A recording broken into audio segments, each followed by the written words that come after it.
देखिए latest episodes बिल्कुल ad free. Bharat Ratna doctor Bhimrao Ambedkar को कोटि कोटि नमन। ये कार्यक्रम डॉक्टर भीमराव अंबेडकर के जीवन पर आधारित है, जहां भारत की जनता के प्रति उनके योगदानों को पूरी सजगता से चित्रित और रेखांकित करने का प्रयास है। कार्यक्रम में दिखाई गई घटनाएं लब्ध प्रतिष्ठ पुस्तकों से ली गई हैं। इस कार्यक्रम के जरिए चैनल की ओर से एक विश्वसनीय, सजग और सकारात्मक प्रयास है कि डॉक्टर बाबा साहेब भीमराव अंबेडकर के जीवन की संघर्ष यात्रा एवं गौरव गाथा पूरे आदर के साथ घर घर पहुंचे और उनके योगदानों से सभी संपूर्णता में परिचित और आह्लादित हों। बाला, जीजाबाई बहुत नाटकीय औरत है। वो किसी को परेशान करने के लिए किसी भी हद तक जा सकती है। पता नहीं अभी क्या कर रही होगी। बाबा, आप बिल्कुल चिंता मत कीजिए। अभी भीम, आनंद, रमा, लक्ष्मी सब साथ में हैं। वो सब संभाल लेंगे। देखो बाला, मैं जीजाबाई को अच्छी तरह से जानता भी हूं और पहचानता भी हूं। अगर वो जिद पर आ गई तो अपने मन में है वही करेगी। अब सिर्फ बताइए मुझे। उठिए, आप क्या कर रही है ये सब? उठिए। नहीं उठूंगी, चाहे मुझे लात मारकर हटा क्यों ना दो। अरे यहाँ तो कोई बाहरी भी नहीं है, मारो ना लात। दोनों बहुएं हाथ पकड़कर अंदर ला सकती है तो लात भी तो मार ही सकती है। क्यों ये सब कर रही हैं आप ये सब जानबूझकर बार बार इसीलिए करती है ना कि रमा और लक्ष्मी भाभी ग्लानि में चली जाए और हर बार आप सही साबित हो जाए। ये सब तमाशे करना कब बंद करेगी आप? अब क्या करूं मैं मालिक? नौकरानी बन गई, मालकिन के पैरों पर गिर गई, फिर भी मैं तमाशा कर रही हूँ। अब आप सभी बताइए, बताइए ना मैं क्या करूं? भाई क्या कह रही हैं आप? अब पहले वहां से उठिए। नहीं, पहले आप लोग मुझे बताओ मैं खाने में क्या बनाऊं। मैं चली जाऊंगी रसोई में। अब जाइए, कल आपकी परीक्षा है, आप परीक्षा की तैयारी कीजिए। और आनंद भैया, आप भी जाकर आराम कीजिए। जाइए, इन्हें लेकर जाइए। भीम, चलो। मत जाइए ना मालिक। मालिक मुझे बताइए ना मैं क्या बनाऊं। भाई आप उठिए ना, मैं आखिरी बार कह रही हूँ। मैं उठूंगी तो नहीं, आप मुझे पहले बताइए मैं खाने में क्या बनाऊं, फिर मैं उठूंगी। आई उठिए। नहीं, मैं नहीं उठूंगी। दीदी, ये ऐसे नहीं उठेंगे, हमें कुछ करना होगा। क्या करना होगा मालकिन? आप चाहे तो मुझे लात मार मार कर बेहोश कर सकती है, मारिए ना लात। वैसे भी इस घर में मेरी हैसियत ही क्या है। आप मारिए ना लात मुझे। आई, आपकी बहुत हैसियत है। एक आई की जो हैसियत होती है उतनी हैसियत है आपकी। छोड़िए ना आई।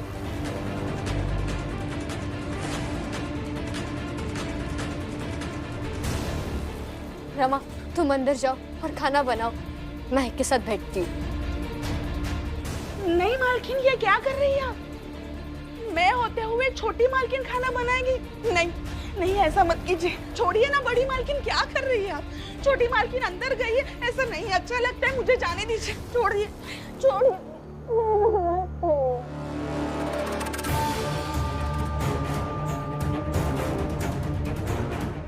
अभी तो शुरू हुई हूँ, देखते जाओ क्या क्या होता है।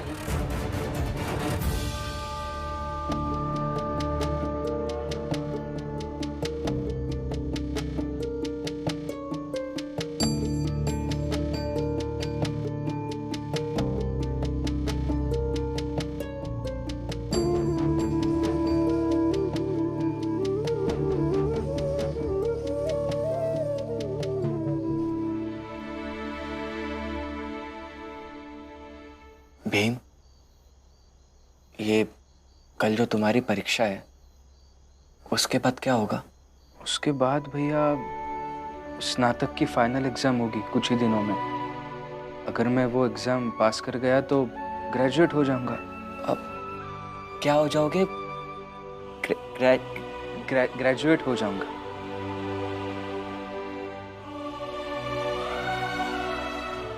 अच्छा हुआ भीम कि मैंने पढ़ाई छोड़ दी। अब देखो ना, जिस चीज का नाम नहीं ले पा रहा हूं वहां तक की पढ़ाई कैसे पढ़ पाता। अच्छा वो छोड़ो, ये जो तुम बता रहे थे, अगर वो पढ़ाई कर लोगे तो पढ़ाई खत्म। नहीं नहीं भैया, पढ़ाई कैसे खत्म होगी, मैं उसके बाद भी पढ़ता रहूंगा। तो फिर नौकरी कब करोगे? नौकरी करूंगा ना, जैसे ही ग्रेजुएट हो जाऊंगा नौकरी करूंगा, और फिर नौकरी करने के साथ साथ पढ़ाई करते रहूंगा। भीम,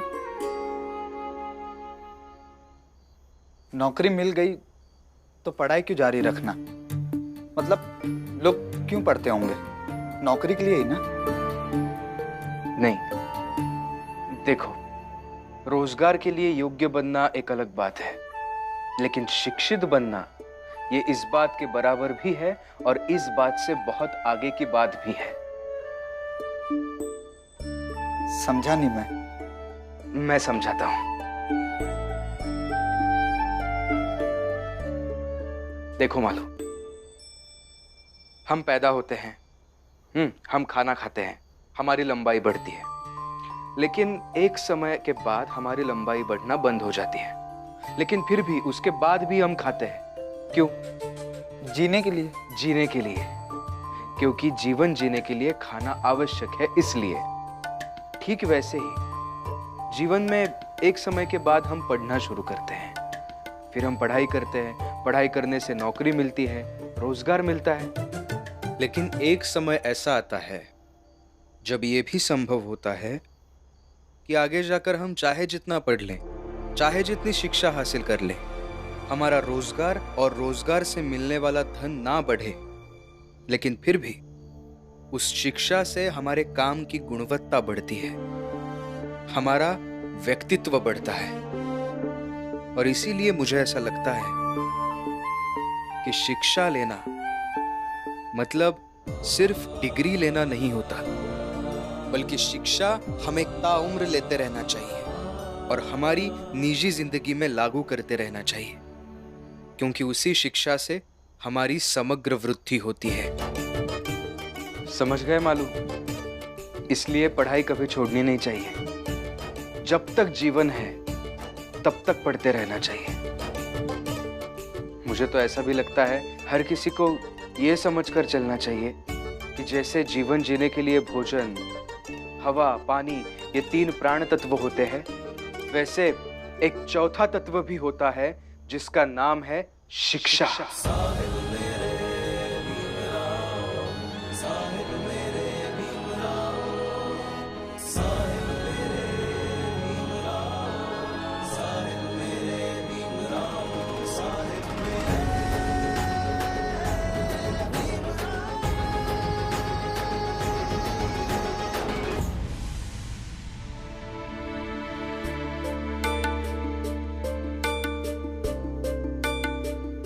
बाबा,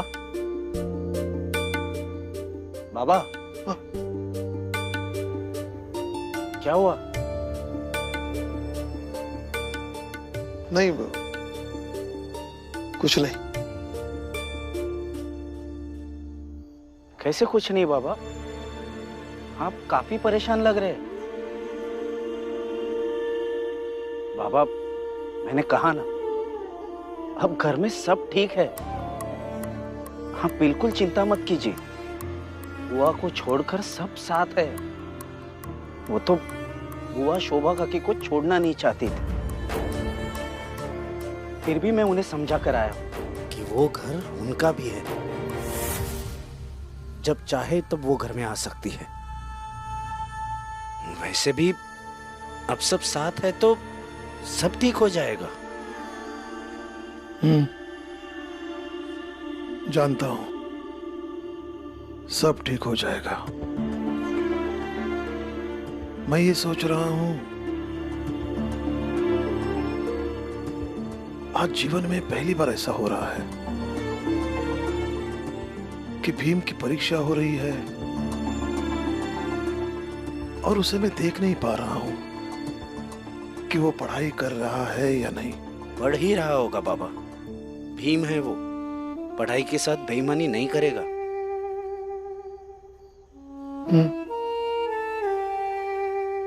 जानता हूं, लेकिन इतने सालों से उसकी जब भी परीक्षा होती थी तो उसके लिए मैं रात रात भर जगता था।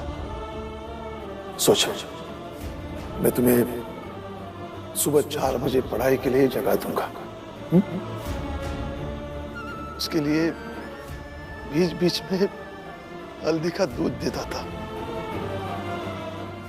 ताकि उसे पढ़ाई करते वक्त नींद ना आए। भीम को जब भी पढ़ाई करते हुए देखता हूं ना, एक सुकून मिलता है, एक खुशी मिलती है। लेकिन आज उसे मैं पढ़ाई करते हुए नहीं देख सकता। बस उसी बात की थोड़ी सी बेचैनी है, बाकी सब ठीक है।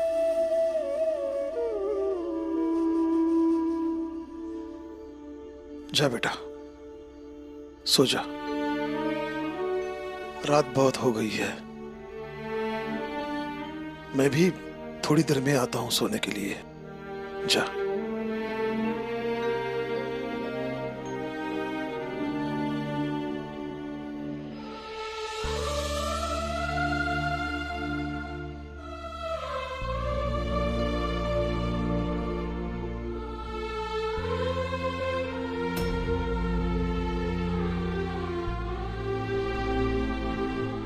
मैं ये सोच रहा हूं कि आज जीवन में पहली बार ऐसा हुआ है। भीम की परीक्षा हो रही है और उसे मैं देख नहीं पा रहा हूं कि वो पढ़ाई कर रहा है या नहीं। लेकिन इतने सालों से उसकी जब भी परीक्षा होती थी तो उसके लिए मैं रात रात भर जगता था।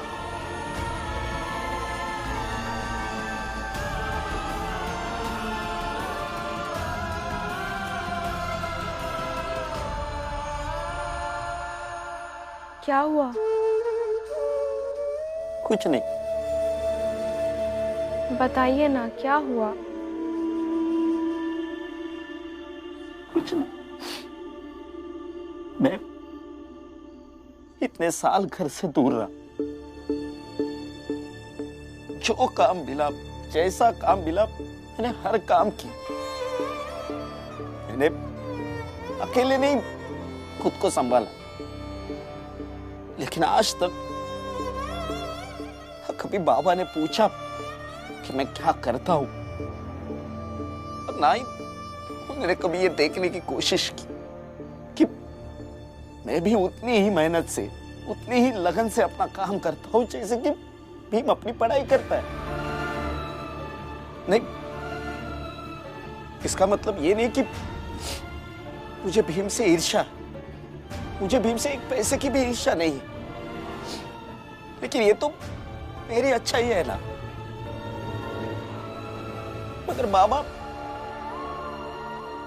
तो पक्षपाती है। मैं आपका दुख समझती हूँ,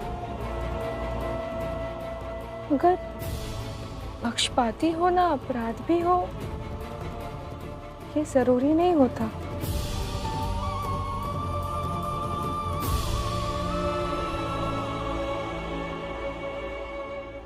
छोड़िए ना मालकिन मेरा हाथ, अब सुन क्यों नहीं रही है? छोड़िए, छोड़िए मालकिन। आई बट ये खाना बन गया है, अब खाना खा लीजिए। और अगर आप नहीं खाएंगे ना तो मैं भी नहीं खाऊंगी। नहीं रमा, आई को खाना बनाकर देना हमारा कर्तव्य था, जो हमने निभा लिया। अब खाना ना खाना वो आई पर है। तुम चलो। लेकिन दीदी। चलो तुम। दीदी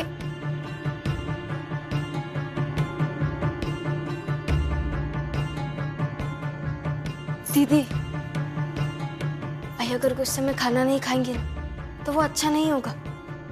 वो घर में सबसे बड़ी है, और अगर वही खाना नहीं खाएंगे, हम खा लेंगे तो वो मुझे अच्छा नहीं लगेगा। रमा, तुम अब तक आई को समझ नहीं पाई, नाटक कर रही है आई। अगर हम अंदर रहते तो बिल्कुल भी खाना नहीं खाती, लेकिन अब देखना वो खाना खा लेंगी। लेकिन फिर भी जब तक मैं आई को खाना खाते हुए नहीं देख लूंगी, तब तक मैं भी खाना नहीं खाऊंगी। मेरा दिल नहीं मानेगा दीदी।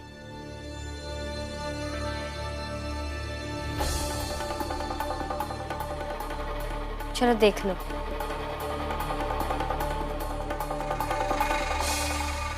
मैं भला क्यों भूखी रहूं? ये सास बहू की लड़ाई तो चलती रहेगी। फिलहाल खा लेती हूँ।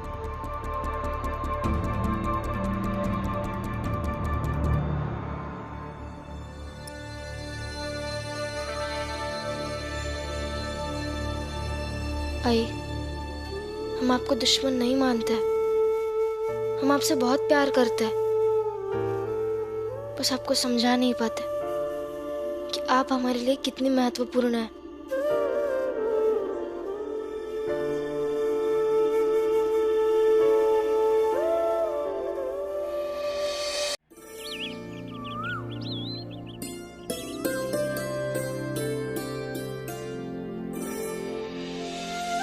भीम,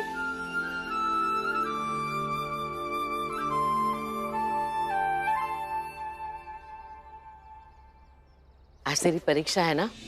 ये ले, ये दही और गुड़ खाकर जा।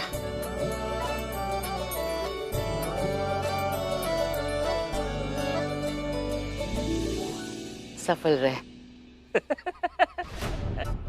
अरे दही तो ऐसे खिला रहे हैं जैसे परीक्षा में 100 में 100 अंक आ जाएगा।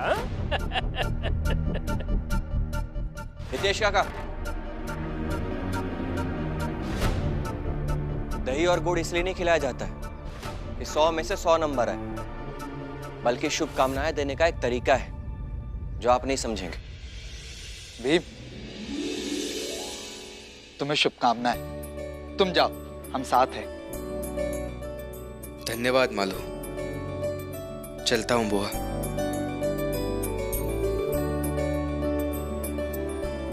सुनिए,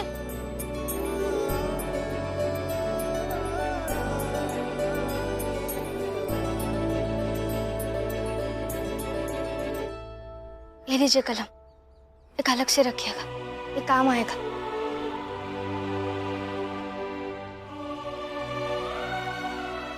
ठीक है, फिर एक काम करो, तुम खुद से ही मेरी जेब में लगा दो।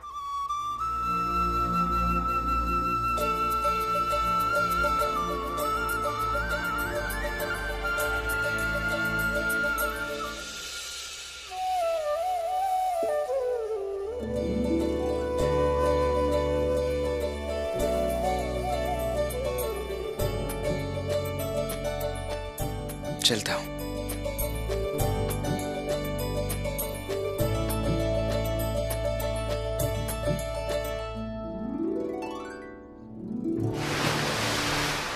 ये पत्थर भी डालो।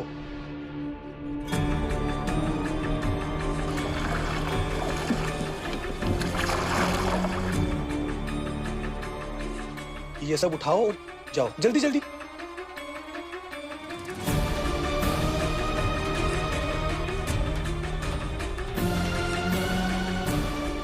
ये तो क्या करने की कोशिश कर रहा है? बस ये समझ लीजिए कि भीमराव के रास्ते में राहु केतु बिछा रहा हूं।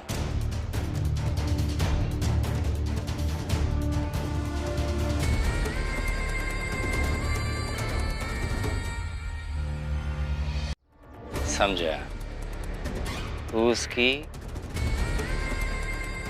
परीक्षा पक्की करने की कोशिश कर रहा है। जी भाऊ, आइए आइए, वो आता ही होगा।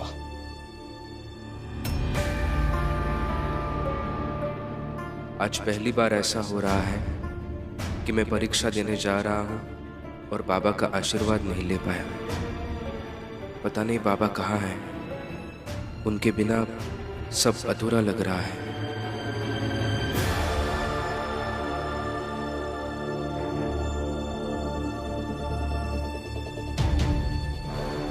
आओ भीमराव, कॉलेज जाने वाला रास्ता भी तेरी परीक्षा में बैठने की राह देख रहा है।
है।